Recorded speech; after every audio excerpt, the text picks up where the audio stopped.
L'actualité de ce mardi 22 janvier 2013 reste dominée par l'ouverture ce mercredi ici à Kinshasa de la 3e session de l'Assemblée plénière du Forum des parlements des pays membres de la CIRGEL.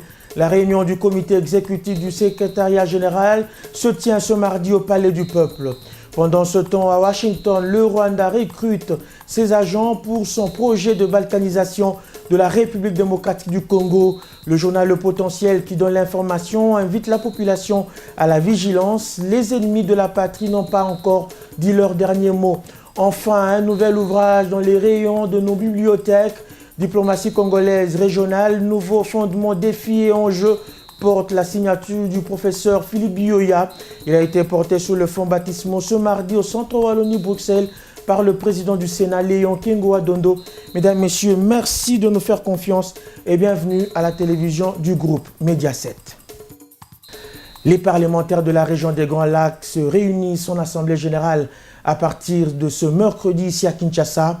En prélude à cette rencontre, le comité exécutif du secrétariat général de cette organisation a tenu sa 6e réunion afin de proposer le projet de calendrier de matière que les présidents des parlements des pays membres de la conférence internationale sur la région des Grands Lacs vont devoir examiner. Les travaux se déroulent au Palais du Peuple. Oscar Bakandoa, Toakajika Bonso. Dans son objectif de servir de cadre de dialogue, d'échange d'expériences et de règlement des conflits pour les pays membres de la CIRGEL, lors du jour de la session du Forum de Kinshasa met en vedette la situation sécuritaire dans la sous-région des Grands Lacs. Il s'agira de la situation dans l'est de la RDC et en Centrafrique, l'évolution des relations entre les deux Soudans et des questions liées aux violences sexuelles et basées sur le genre. Quelques membres de différentes délégations qui se sont exprimés sur la question sécuritaire donnent priorité aux différentes résolutions déjà prises. Il y a certaines questions qui sont au niveau des décisions des chefs d'État. Je m'inscris dans un contexte qu'ils ont dressé à Camara, c'est-à-dire le dialogue, c'est-à-dire le retrait, c'est-à-dire continuer à dialoguer. Il ne devrait pas s'agir d'incriminer tel ou tel.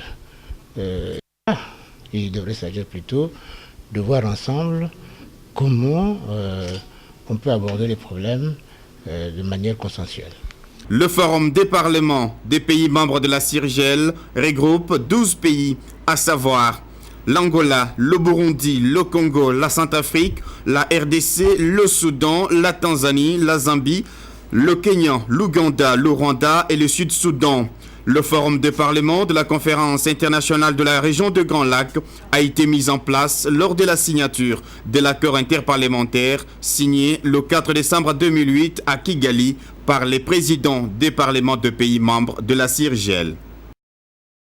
Diplomatie congolaise régionale, nouveau fondement, défi et enjeu, tel est l'intitulé du nouveau-né dans le monde intellectuel. Ce livre, porté ce mardi au centre Wallonie-Bruxelles sous le fond baptismaux, contient 370 pages sous la plume du professeur Philippe Bioya.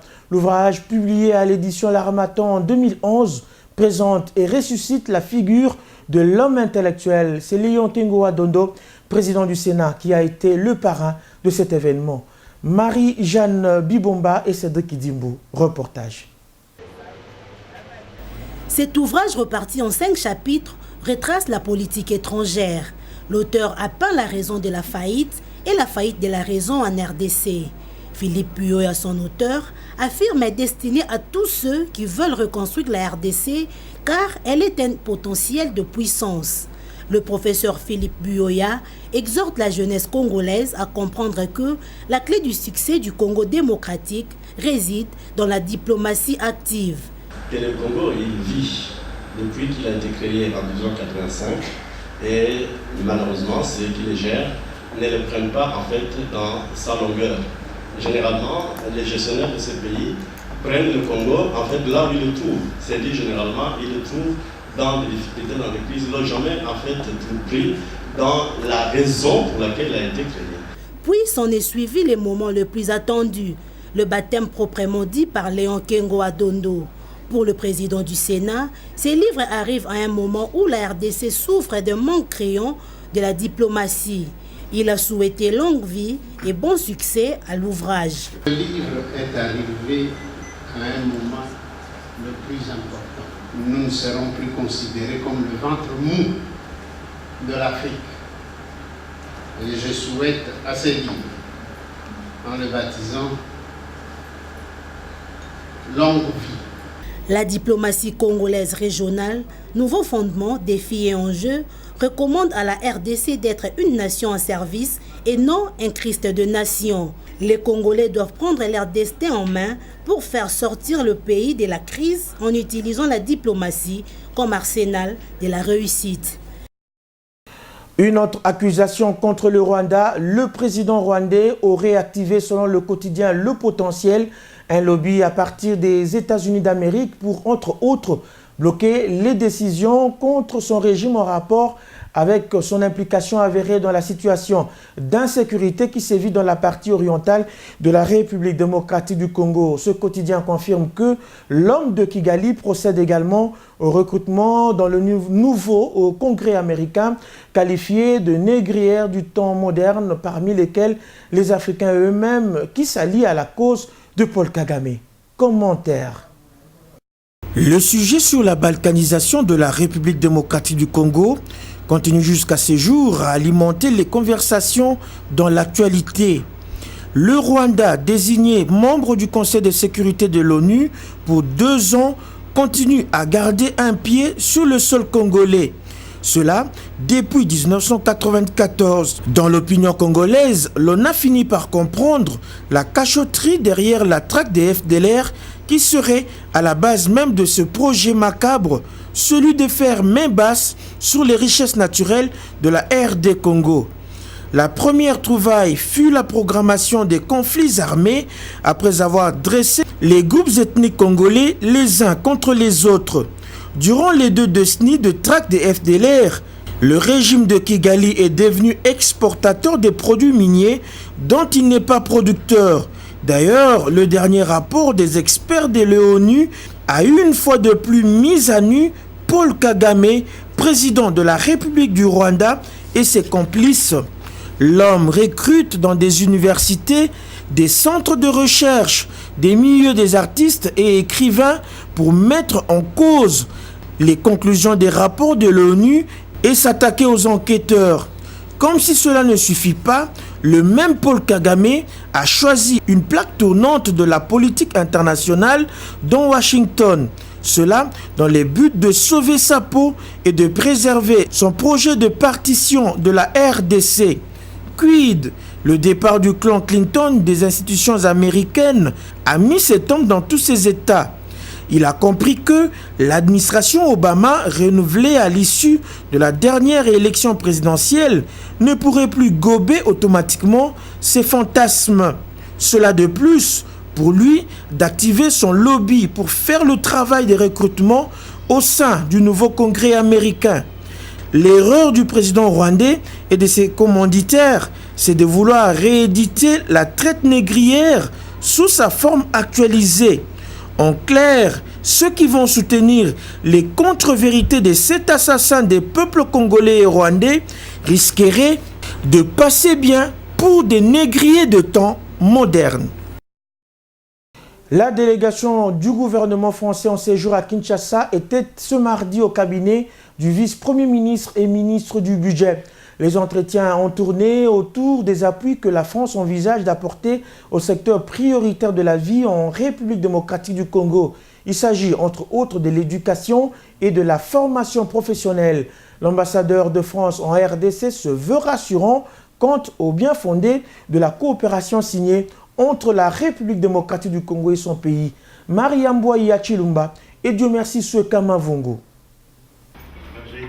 Les représentants des ministres français de l'économie et finances, celui des affaires étrangères et le chargé de développement sont à Kinshasa en provenance de Paris. Ils sont là pour la signature d'une série de contrats de coopération avec le gouvernement congolais. Avec le vice-premier ministre et ministre du budget Daniel Mukoko Samba, les discussions portent sur l'annulation complémentaire de la dette. Luc Alad, ambassadeur de la France en RDC, qui conduit la délégation, estime que cette rencontre est bénéfique pour le gouvernement congolais. Le contrat que son pays et la France signent concerne l'appui au projet de développement. Et cette mission est là depuis hier déjà et jusqu'au jeudi. C'est une deuxième mission d'ailleurs, puisqu'il y en avait une première en octobre 2011.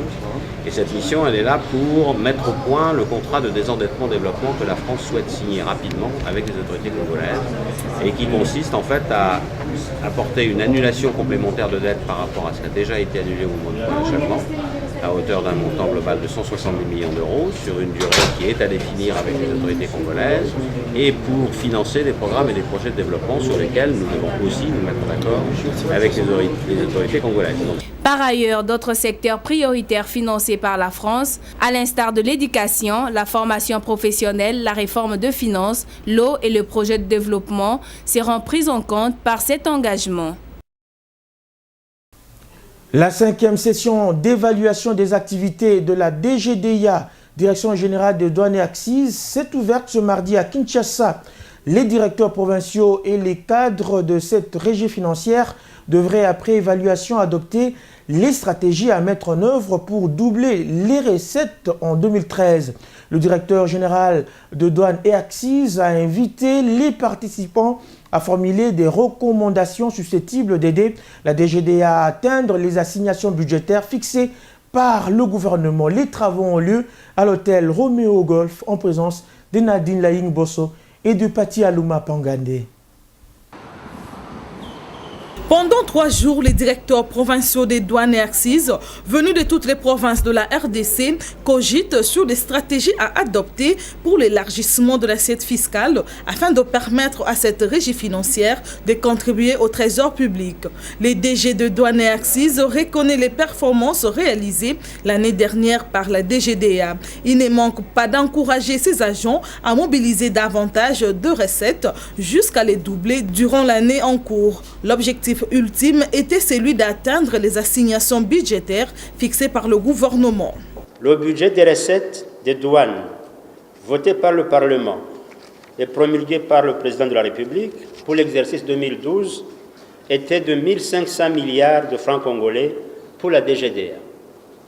Au 31 décembre 2012, la douane a mobilisé 1326 milliards 858 millions 791 533 francs congolais, équivalent de 1 milliard 445 379 947 dollars américains.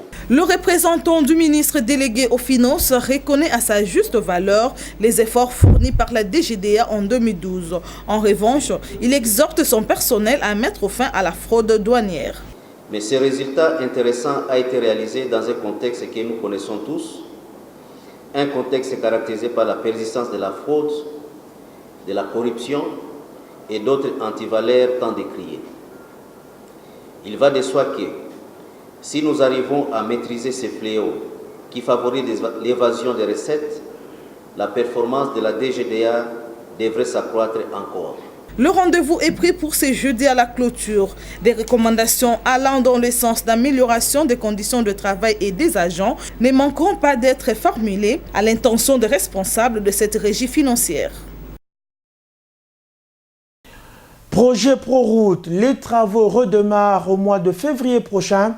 Il s'agit des travaux de réhabilitation des différents axes routiers à travers le pays. C'est ce qui ressort de la 7e réunion du comité interministériel de suivi de ce programme piloté par la cellule infrastructure du ministère des Activités TPR. La rencontre a lieu lundi au ministère des Aménagements de l'aménagement du territoire, urbanisme et habitat, travaux publics et reconstruction. Doudou Ndombe Mose Kamaïngo et Blanchard Kandolo Onzei.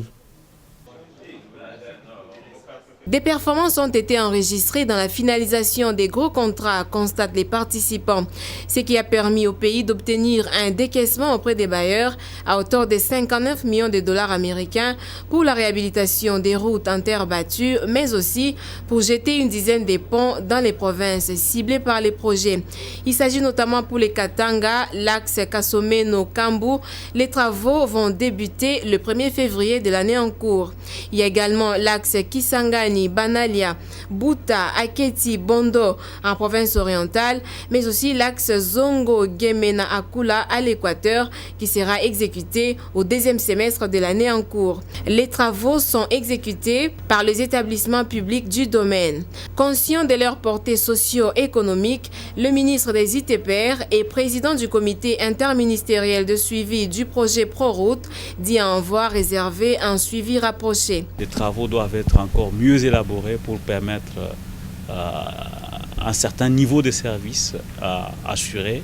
Nous n'avons pas de droit de retarder des projets quand nous savons que le déficit en infrastructure des bases et celle de transport en général est important dans ce pays. À l'horizon du 30 juin 2013, le comité compte atteindre un décaissement des fonds à hauteur de 100 millions de dollars américains, environ 44% pour matérialiser la politique du gouvernement, celle de l'unification du pays par route. Notons que la réunion du CISPR se réunit 4 fois l'an. Restons au ministère de l'ATU-ITPR pour signaler que des rencontres se multiplient cette année dans ce même ministère. Le ministre de l'Aménagement du Territoire, Urbanisme, Infrastructures, Travaux Publics et Reconstruction a accordé ce mardi des audiences aux délégations de CREC 8, de Traminco et de SZTC en vue d'évaluer les travaux de réhabilitation exécutés sur le terrain. Suivez les détails dans ce condensé signé Doudou Ndombe Moseka Mayingo. Fridolin Kaswechi voudrait partir sur de nouvelles bases et le début de l'année, c'est l'occasion d'échanger avec les différents partenaires qui prestent dans les secteurs dont il a la charge. Dans l'ensemble, ces derniers se sont bien comportés sur le terrain dans l'exécution des travaux. Bien que le gouvernement a eu d'autres priorités au deuxième semestre de l'année 2012, mais pourtant pas budgétisées, cela n'a pas handicapé le dévouement de ces entreprises qui n'ont pas baissé les volumes de travail. Nous avons eu beaucoup de soutien du peuple congolais. Bon, avec eux, nous avons eu un grand succès. Donc ce succès, c'est à vous, Congolais, et aussi les Chinois. Donc nous sommes des amis, nous sommes là pour l'avenir du Congo. Dans l'avenir, nous sommes toujours ouverts pour contribuer les efforts pour le développement du Congo.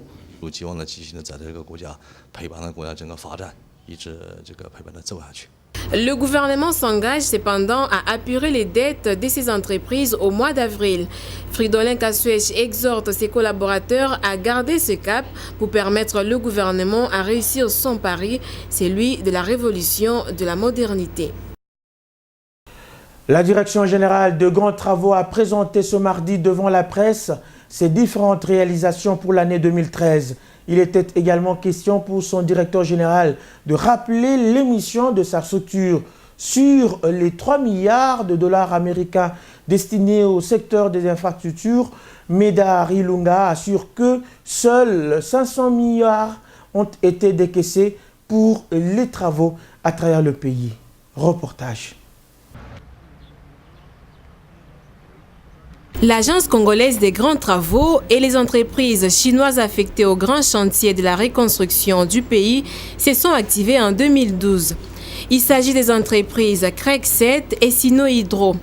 Les fonds ont été décaissés à hauteur de 500 millions de dollars américains sur les 3 milliards prévus. Qu'à cela ne tienne, l'équipe dirigée par Médard Ilunga et ses collaborateurs a donné des résultats qui parlent d'eux-mêmes dans les bâtiments. C'est le cas de cette bâtisse, l'hôpital du Cinquantenaire, mais aussi des routes, notamment des boulevards et avenues complètement remis en état dans la capitale, sans compter les ponts jetés sur des cours d'eau à travers les pays et autres. L'agence aujourd'hui, nous nous attelons à renforcer les capacités d'intervention de nos agents de manière à ce que la conduite de projet puisse être efficiente, efficace. Ce sont les indicateurs importants. Et aujourd'hui, grâce à cette ouverture de notre ministère, nous sommes en train de discuter dans la mise en œuvre, par exemple, du tramway de la ville de Kinshasa, C'est un projet très important qui viendra apporter une solution durable au problème de la mobilité dans la ville de Kinshasa. Le gouvernement s'est déjà engagé dans la deuxième phase des travaux de reconstruction, assure le directeur général de la CGT qui s'en félicite. À propos des personnes qui ont subi des dommages, Médard Ilunga promet de les indemniser. Après 5 jours d'intenses travaux, les participants aux travaux de renforcement des capacités sur le prix de transfert et la modélisation des recettes minières peuvent se dire heureux d'être à présent aptes à servir le pays. Le comité technique de suivi et d'évaluation des réformes du secteur des mines qui a organisé ces travaux estime pour sa part que les objectifs ont été largement atteints. Nadine Laing, Doudou Ndombe et Job Mpeke. Le comité technique de suivi et d'évaluation de réformes ne pouvait pas clôturer cet atelier sans rendre compte au ministre délégué aux Finances. Le chef des missions d'assistance technique du FMI s'est dit satisfait du niveau et surtout de la qualité des interventions. Il est convaincu que cette session aura permis aux participants d'avoir des connaissances appropriées dans les domaines fiscal et minier.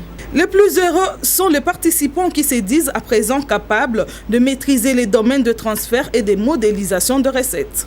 Le gouvernement congolais peut se dire heureux d'avoir rempli sa part de contrat.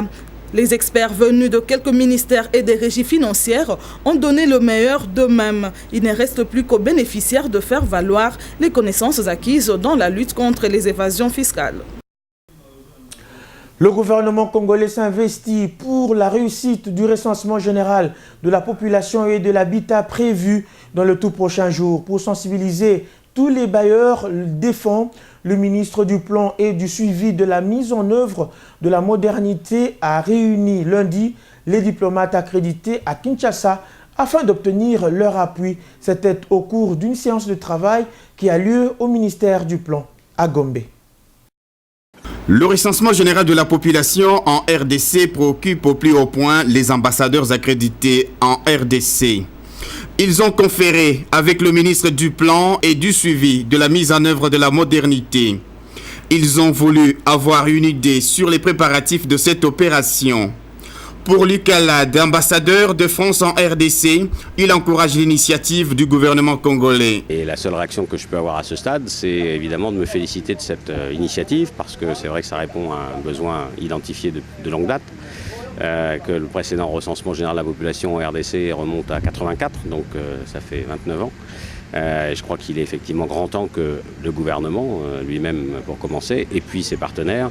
Quant aux diplomates canadiens et coréens, il est temps que la RDC sensibilise tous les bailleurs de fonds pour la réussite de cette opération administrative sur l'ensemble du territoire national. Je voulais me sensibiliser davantage avant une réunion qui est anticipée pour en parler avec les bailleurs de fonds et ceux qui croient qu'un nouveau recensement s'impose parce que c'est au carrefour de toute stratégie, de toute forme de développement. Le ministre nous a parlé du projet de recensement et a sollicité le soutien de partenaires dans ce sens-là, mais je n'ai pas été en mesure de lui donner une réponse directe à ses attentes. Signalons que le gouvernement continue à sensibiliser les bailleurs de fonds pour que le recensement général de la population et de l'habitat soit une réussite. Des journaux parvenus ce mardi à notre rédaction, Rosa Oaziguidiaï n'a sélectionné qu'un seul titre.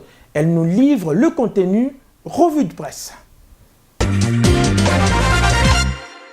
Un seul sujet fait les sous-gras de la presse paru ce mardi à Kinshasa. Dans un temps d'exclamation, l'avenir annonce que Paul Kagame accepte finalement l'envoi de drones en RDC. Mais les confrères s'interrogent pour savoir ce qui justifie ces virements à 180 degrés de Paul Kagame qui, il y a peu, s'opposait au déploiement de 3 drones pour surveiller la frontière est de la RD Congo. Pourquoi envoyer les drones aujourd'hui alors que l'ambassadeur du Rwanda à l'ONU disait que l'Afrique ne deviendrait pas un laboratoire pour des engins d'espionnage venus de l'étranger?